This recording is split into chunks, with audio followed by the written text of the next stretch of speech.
everyone. Welcome to episode number 618 of this here electronic engineering podcast called Amelia's Weekly Fish Fry. Brought to you by eejournal.com and written, produced, and hosted by me, Amelia Dalton. My guest this week is longtime friend of the show, Matt Burns. Matt and I are chatting all about high performance, small form factor, open standard SoMs, what we can expect from the PCI Express 7 specification, and the newest endeavors being developed by the Standardization Group for Embedded Technologies. So, without further ado, please welcome Matt back to Fish Fry. Hey, Matt, thank you so much for joining me. Hey, Amelia, good to see you again. Great to be with you again here on Fish Fry. Excellent. Okay, so we're talking all about high performance, small form factor, open standard SoMs today. But Matt, let's first talk about open standards. How do you see technology influencing open standards today? Well, you know what? That's the $64,000, maybe the $64 million question, Amelia.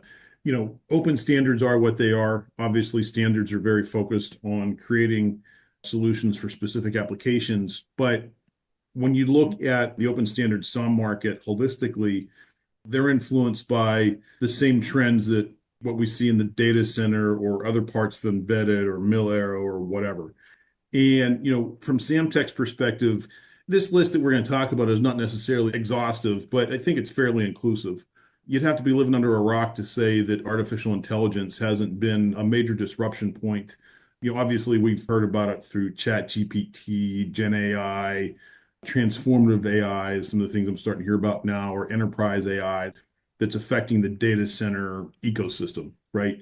The hyperscalers like Microsoft and others can't build data centers fast enough for AI. I saw a news release recently that Microsoft is going to invest $80 billion with a B on AI data centers this year. And that's just one company. So, to me, that's proof in the pudding that AI is here to stay. But aside from the hyperscalers, we're seeing AI affect embedded. One of the terms I've seen come up more recently, is the intelligent edge or AI at the edge. We've talked about edge computing, fog computing before, but that intelligent edge of not only having the processing power at the edge of your network to localize the computational needs, but also to add intelligence with that with AI. We're on the verge of that becoming reality. We're starting to see applications there. I think we'll see more as 2025 goes on, and especially as you get into the better, the second half of this decade. I think for our ecosystem with an embedded AI, the intelligent edge will take off. Related to that is the fact, or second trend we see here is just the fact that the diversity of processing engines or processing options. Call it 5 to 10 years ago, it seemed like everything in embedded was x86 and mainly from one vendor. That's got diversified, obviously, Intel and ARM dominate that space. What used to be, 8-bit, 16-bit, 32-bit ARM MCUs are now becoming high performance ARM-based SoCs. And those are taking market share, not only within mobile phones, but within high performance embedded applications.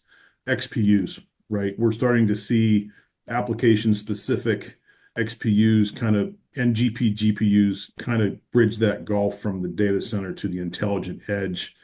And then, a topic that's near and dear to both our hearts, FPGAs, FPGA SoCs are continuing to find their niche in this industry as well. A third trend here, small form factors. At Samtec, we like to say smaller, denser, faster. We typically refer to that as the interconnect, but we see the same thing with open standard SOMs. Increased functionality, smaller form factors, increased density. We'll talk about that more as we go along with Fish Fry. Commercial space, right? Love them or hate them. What Elon Musk is doing with Starlink is revolutionizing the industry. The connectivity that a global network of LEO, MEO, NEO satellites provides is just groundbreaking. We see that in how we talk commercially. We've seen how that's influenced a theater of war, the unfortunate circumstances that are happening in Eastern Europe and in Israel or in the Middle East. The fact that you have commercial launch vehicles that are launching multiple times a week with payloads going to space at reduced rates just opens up a whole new ecosystem for embedded computing SOMs as well. Optics, data rates are getting faster. sending signals over long reach is a necessity, a reality. Copper is still king, but length limitations when it comes to high speed over long distances. Machine vision kind of ties into the artificial intelligence processing engine selection there. And then one area I think that kind of gets lost in the ecosystem when it comes to open standard SoMs is the influence that transmission protocols play. Whether that's you think about in every embedded design, there's typically Ethernet, there's typical PCI Express, there's typically DDR. Those three protocols are constantly going under change, and it affects how open standard SoMs are specified. So, Matt, along with these kinds of systems, we also need to talk about PCI Express.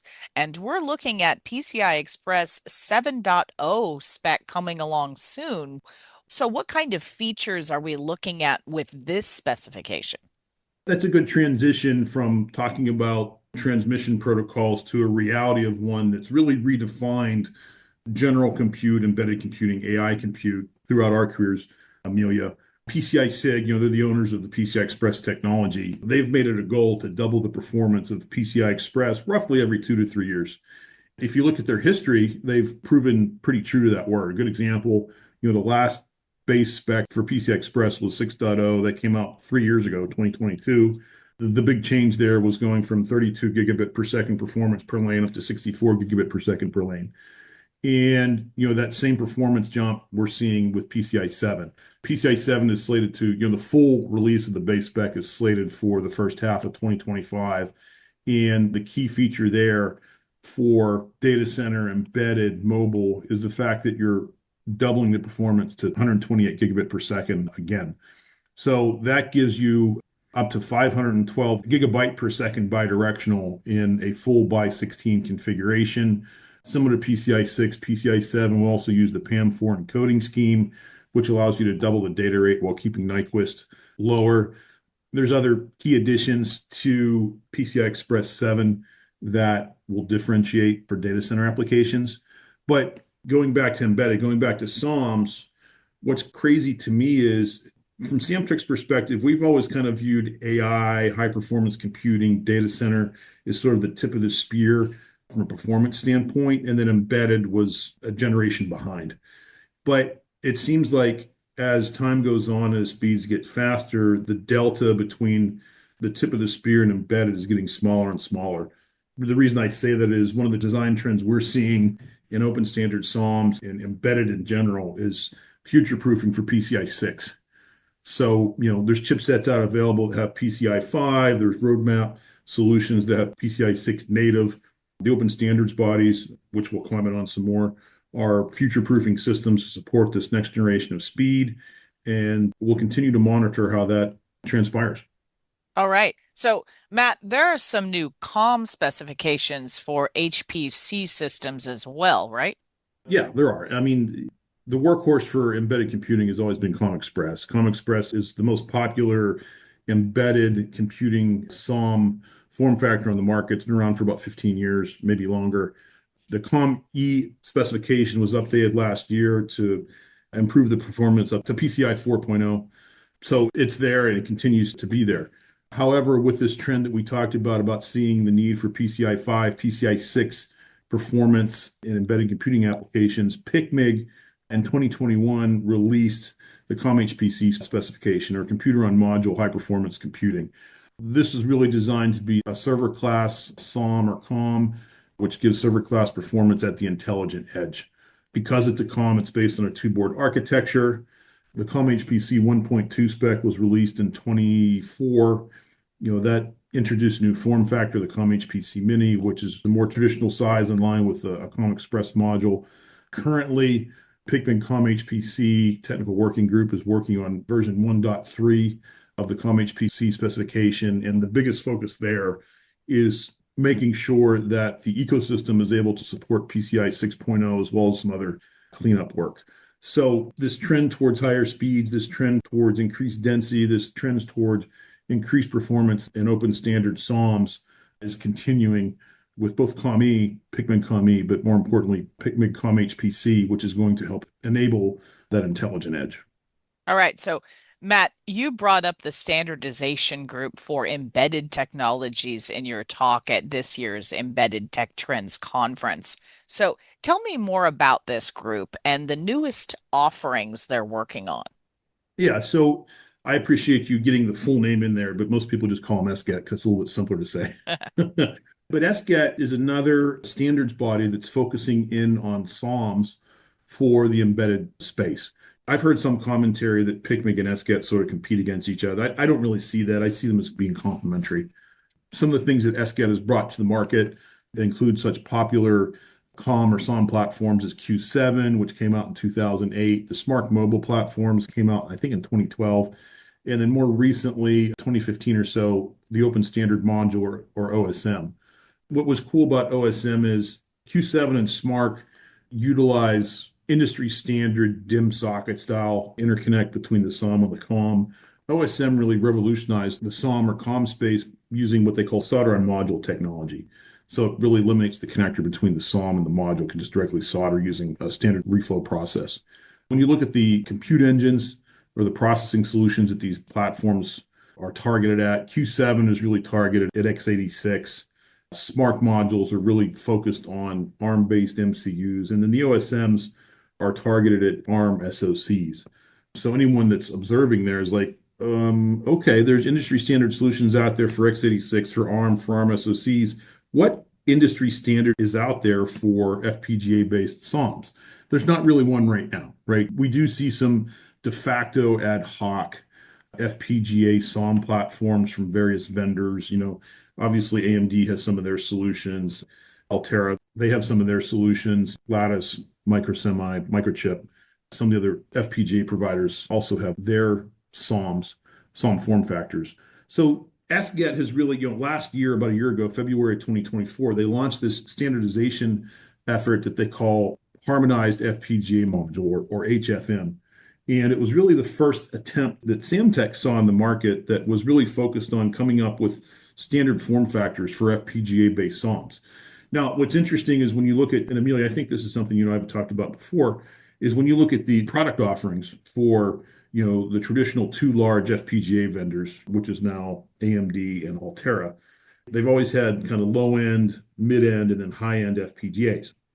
Well, how you design a system for a low end FPGA differs from how you design a system for a mid end and then for a high end.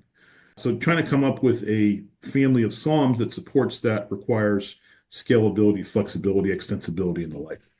So SGET was really the first, this SGET HFM module comes up with two unique solutions. They have the solderable HFM, which uses that solder on module technology that was championed by the SGET OSM module, targeting low-end solutions. And there's going to be a CHFM or a connectorized HFM module that is targeting high mid-end or high-end FPGAs. What's nice about this family is that because it's scalable, the same design techniques that go into creating the low-end modules can scale to the high-end modules. That's really where that harmonized name came from, is that it's allowing OEMs to simplify the design process, improve reliability and security, improve SI, space efficiency, and supply chain, but also leverage the prototype to production advantage that SOMs provide. Okay, so Matt, you also talked about the PC 104 consortium as well. So talk to me more about that. Yeah, so hopefully your listeners are seeing that Samtec takes a holistic viewpoint of open standard SOMs. We've been supporting PC 104 solutions since it came to the market back in the 90s. And the PC 104 consortium was really, many would say the first embedded computing SOM or COM platform. When you look at where PC 104 has evolved to, there's PC 104, there's PC 104 Plus, there's the PC 104 Express. In each of those evolutions, there's been increased performance placed on the connector. But one of the key differentiations is you've been able to plug modules in on top of each other and really scale the platform vertically. So that's what PC 104 systems have been known for. So moving ahead to 2025, PC 104s, there hasn't been a lot of innovation there for some time, but the ecosystem has continued to survive because of the legacy systems that use the form factors. And while the form factors haven't changed, the vendors in that space have used the latest and greatest FPGAs or SoCs or x86 solutions to really continue to support the infrastructure and continue to support the design. What's new to the PC 104 consortium is a new standard in the works that's called UXV 35.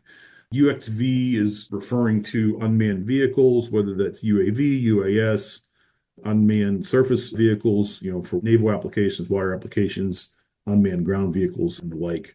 And then 35 refers to the 35-pin interface that's used on these systems. UXV is really targeted at the drone industry or using drones to control the various UXV platforms that we mentioned. So PC 104, with the backing of the DoD, is really looking to localize a manufacturing cottage industry around cost-effective drone platforms. Right now, a lot of those platforms are available from overseas, but some of the concerns that we see in the US and North America trying to localize production, localize development, localize innovation within this ecosystem, not only for first responders, but mil-aero applications as well. So some of the benefits of this flexible platform, this focus on recreating a cottage industry around cost-effective drones in the US include, compact footprints, stackable bus architectures, and then plug and play extensibility for third parties. So this is really designed as an extension of the hobbyist tinkerer market to create innovation for an ecosystem that can support next gen drones, again, for those first responder or for those mil-aero type applications. So, we're excited to play a part in that because of our history with PC 104. And as the standard gets released and as we, can provide more technical details about the standard, we're excited about the opportunity and the demand for this type of standard that the market needs right now. Excellent. All right. Well, let's circle back to Samtec. So, how does Samtec fit into the overall picture here? No, that's a great question, Amelia. I hope that your listeners take away that Samtec really looks at open standard SoMs holistically. We've mentioned some of the innovation that's going on within PICMIG and with SCAD and with PC 104 and NVIDIA. And this really plays into Samtec's strength as a leading high performance interconnect provider. Specifically for SoMs, obviously there's a large need for board-to-board interconnect, mezzanine style applications. And when you look across Samtec's portfolio of solutions, we offer the widest array of selections for high speed, high density, various stack heights, ruggedability, et cetera, et cetera. When it comes to specific information about all the solutions that we offer for standards, your listeners can visit samtec.com/standards, or they can contact our technical experts at standards@samtec.com. Excellent. Well, Matt, I think that's all I have time for today. Thank you so much for joining me. Glad to be with you, Amelia. Look forward to talking with you again. Well, folks, that's all I've got for this week's podcast. If you'd like more information about the topics covered in today's show, head on over to eejournal.com and look for this week's fish frying page. I've also included this information in the description for this week's YouTube episode as well. Hey, have you checked out EE Journal on social media yet? Well, you should. You can find us at facebook.com/EE Journal. If LinkedIn is more your thing, you can follow me or us on LinkedIn as well. And we are now on Blue Sky Social and Mastodon too. And we have that YouTube channel, youtube.com/EEJournal. Folks, it is chock full of all kinds of techie videos, including our very popular Chalk Talk webcast series, hosted by me, and our brand new animated series called Libby's Lab. And of course, you can subscribe to our EE Journal YouTube channel as well. Also, make sure that you subscribe to this here podcast on Spotify, Podbean, Apple Podcasts, YouTube, or just about any other podcasting platform to listen to some exciting upcoming episodes. Thank you everyone for tuning in. If you know of any cool new technology or heck you just want to chat, shoot me a line at Amelia, that's Amelia at eejournal.com, or post a comment on our forums on EE Journal. For the week of February 7th, 2025, I'm Amelia Dalton, and you've been fried.